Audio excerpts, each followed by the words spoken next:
Well, this week's Monday meditation, we continue to read through the Proverbs. Going to pick right up where we left off last week, Proverbs 11, and I'm going to begin reading in verse number 15, and we're going to read down through verse 31. And each verse, or many of the verses, are standalone principles, but some of them can be paired together. So as we read through the Proverbs, once again, encourage you to find one or two of these verses that you can grab a hold of this week and kind of apply those to your own life.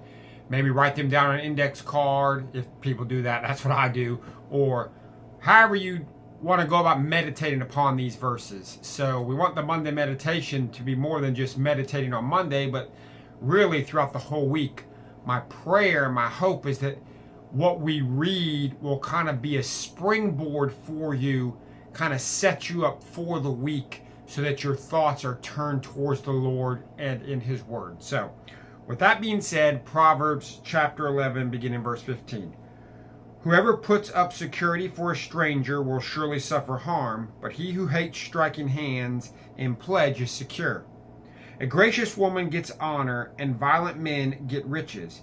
A man who is kind benefits himself, but a cruel man hurts himself. The wicked earns deceptive wages, but one who sows righteousness gets a sure reward. Whoever is steadfast in righteousness will live, but he who pursues evil will die. Those of crooked heart are an abomination to the Lord, but those of blameless ways are His delight. Be assured, an evil person will not go unpunished, but the offspring of the righteous will be delivered. Like a gold ring in a pig's snout is a beautiful woman without discretion. The desire of the righteous ends only in good, the expectation of the wicked in wrath. One gives freely, yet grows all the richer. Another withholds what he should give, and only suffers want. Whoever brings blessing will be enriched, and one who waters will himself be watered.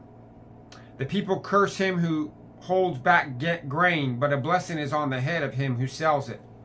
Whoever diligently seeks good seeks favor, but evil comes to him who searches for it. Whoever trusts in his riches will fall, but the righteous will flourish like a green leaf. Whoever troubles his own household will inherit the wind, and the fool will be servant to the wise of heart. The fruit of the righteous is a tree of life, and whoever captures souls is wise. If the righteous is repaid on earth, how much more the wicked and the sinner? So there were several verses that I had highlighted or circled, and I'll draw your attention just to one very quickly. Verse 25, whoever brings blessing will be enriched, and one who waters will himself be watered. Let me encourage you this week, be a blessing to somebody. Water and watch what comes back to you. Be encouraging to that waitress or waiter that serves you lunch today. Be encouraging to that person on the phone that you talk with that they're a little bit frustrating, but maybe you don't even know what's going on in their life. All right? Spread blessing, be kind, and watch that blessing come back to you. Well, I hope you have a great week. God bless.